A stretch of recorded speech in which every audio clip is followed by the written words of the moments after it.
his third and the team third. Jokic at the line.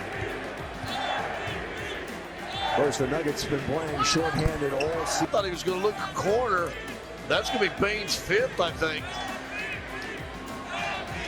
Nikola Jokic has probably gotten used to hearing MVP chants, and his monster performances every other night are also nothing new. The main question is, can the Joker win his third MVP award this year? The numbers are saying one thing, but we know it's more complicated than that. The sports media and basketball politics can sometimes infiltrate where they don't belong, making the MVP voting too biased and unfair to the athletes. And then there are always the race card advocates. Yes, Perkins and Arenas, we're talking about you. All these things can mess up the process of selecting the NBA's most valuable player. So in this video, we'll try to keep ourselves only to the sports-related matter. Anything that doesn't belong on the court doesn't belong in the MVP race as well. Hello basketball fans, and welcome back to Hoop Vision. Let's see together if the Joker has enough gas in the tank to win his third MVP award this year. Jokic's current form is phenomenal, considering his consistency game after game. Yes, he has a couple of bad ones here and there, but Joker is the type of player you can always count on to be productive. His last 5 games give a lot of reason for optimism that Denver can have a strong finish of the season and maybe snatch the top spot from the Wolves and Thunder. Their record in their last 5 is 4-1, with that one loss potentially going either way in overtime against the Suns. KD and Beal hit the right shots at the right time, so this game is not really a true measure of what awaits us in the playoffs if these two teams meet. Moreover, Denver showed that it can come back despite trailing for almost the entire game, and a disinterested Jokic almost effortlessly scored 25 points, 16 rebounds, and 5 assists. At least that's how it looked like. He attempted as many as 7 3-pointers, of which he hit 4. When you think about it, such a center is the dream of every coach, because spreading the floor has become the less basic offensive principle in the modern NBA.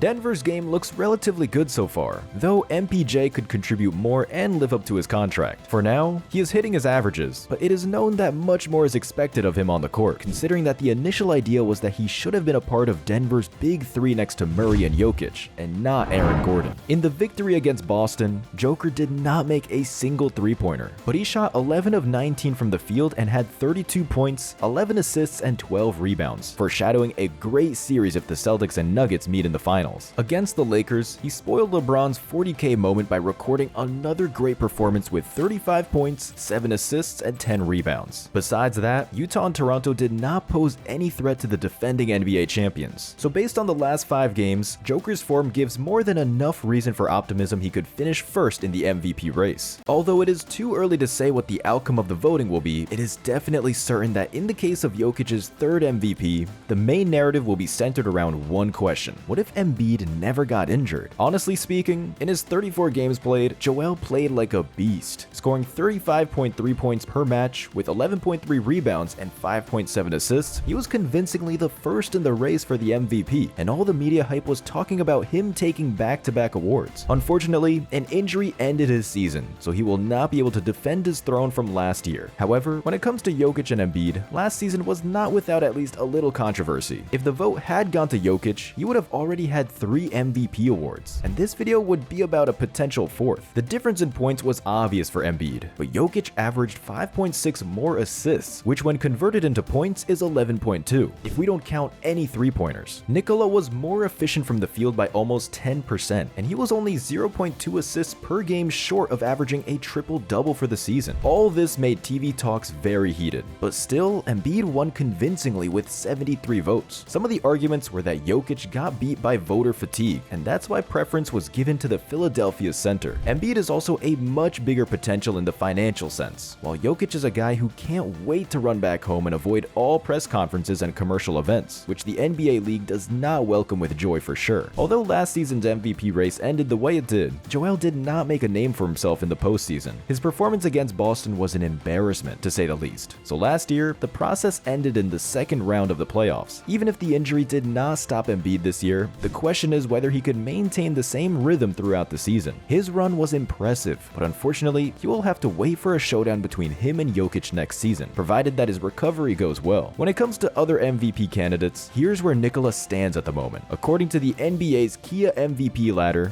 Jokic is first with 26 points per game, 12.3 rebounds, and 9.2 assists. These stats are crazy considering the one trailing behind him is Shai Gilgeous-Alexander, who's a point guard, and he's averaging 3 assists less than Denver's center. Shai is currently averaging 31.1 points, 5.6 rebounds, and 6.4 assists. So if he manages to continue with this scoring pace, it'll be interesting to see if the voters give an advantage to those extra 5 points. There's been a huge debate around criteria for the MVP award. For instance, some people disqualify lower-seeded candidates while some think the total opposite. The more a team sucks, the more a player deserves the MVP for carrying them on his back. Unfortunately, there's no one-fits-all standard that makes it easy to decide who the MVP is, so Jokic should increase his scoring numbers for at least a bit if he wants to secure his #1 spot. Next up on the Kia MVP ladder is none other than the Greek Freak. Giannis averages 30.7 points per game, 11.2 rebounds, and 6.3 assists, which is amazing. Denver and Milwaukee are 1-1 this season, so it would be interesting if Shaq's wish was fulfilled to see the final series between these two. Although Giannis scores a few more points than Jokic, Nikola's influence is still greater in terms of assists, field goals, 3 points, and free throw percentages. If Giannis wants to find himself in the grand final with Jokic, he will have to step up big time in the playoffs. But as far as the MVP race goes, it seems that it will be difficult to catch the Joker unless something significant changes. After SGA and Giannis, we have Tatum and Luka, who both had a great start to the season, but lost their step with the top 3 candidates on the MVP list. Tatum averages 26.8 points, 8.4 rebounds, and 4.8 assists, and the Celtics are the most dominant force in the East, solidifying his case. But at the same time, the Celtics are the most dominant force in the East, which makes his MVP status questionable considering the amount of talent he's surrounded with. On the other hand, Luka has a different problem. His Mavs are the 8th seed at the time of making this video, so the big question is how the play-ins will turn out and whether Dallas will participate in the postseason at all. Luka averages 34.6 points, 9 rebounds, and 9.8 assists, which is probably the best individual statistic in the NBA this year. However, it is unlikely that both Tatum and Luka will threaten Jokic's MVP run, considering the number of games left until the end of the season. The race will probably be between the top 3 candidates, so Denver, Oklahoma, and Milwaukee will have to do what they can to get the best out of their superstars until the playoffs begin. Jokic's previous MVPs. If we compare Jokic's previous 2 MVP seasons with this one, we will see that the statistics are almost identical. Only the number of assists dished out by Joker has increased significantly. The fact that his stats have been at the MVP level for 4 years already speaks volumes about what Jokic is like as a player, and how devastating his absence would be for Denver. Murray, Gordon, and MPJ are solid, but without Nikola as the main facilitator, the question is whether the Nuggets would be a playoff team. If Nikola continues to play at this level, even if the MVP award somehow misses him this year, it is almost certain that he will not stop at 2. If we compare Jokic's statistics with other eras, here is what we can conclude. In his 5 MVP seasons, Michael Jordan's overall best was probably 91-92, when he averaged 30.1 points, 6.1 assists, and 6.4 rebounds. His best scoring MVP season was in 87-88, when he averaged an insane 35 points per game, but had less assists and rebounds with 5.9 and 5.5. We don't want to take anything away from Jordan, but just to point out how much more difficult it is today to earn the MVP based on scoring alone, because many factors are looked at that affect the player's contribution to the team. For example, Derrick Rose became the youngest MVP in NBA history with 25 points per game, 7.7 assists, and 4.1 rebounds. Those numbers are not enough for just being in an MVP race today, let alone winning the award. Derrick Rose was a fantastic player, and anyone who remembers his legendary performances against Indiana and Miami can't deny that 2011 was his year. It's just that the game has changed so much in the past 13 years that the expectations of players have become almost unrealistic. Stars like Jokic, Embiid, and Giannis got us used to crazy numbers almost back-to-back nights, so we started to take it for granted when players achieve performances that are on border with superhuman abilities. It remains to be seen how the candidates will play the remaining games and how the Kia MVP ladder will look when the lines are drawn and the numbers give the final verdict. Until then, Jokic remains the #1 favorite, but no matter who wins the award this year, we hope that the choice will be fair and that the trophy will go to the player who really deserves it the most. That's it for today, dear friends. We hope you've enjoyed this video. Let us know in the comments below who you think will win the MVP this year. Thank you for watching and growing this channel. Make sure you don't miss out on more NBA stories by hitting that subscribe button. See you in the next one.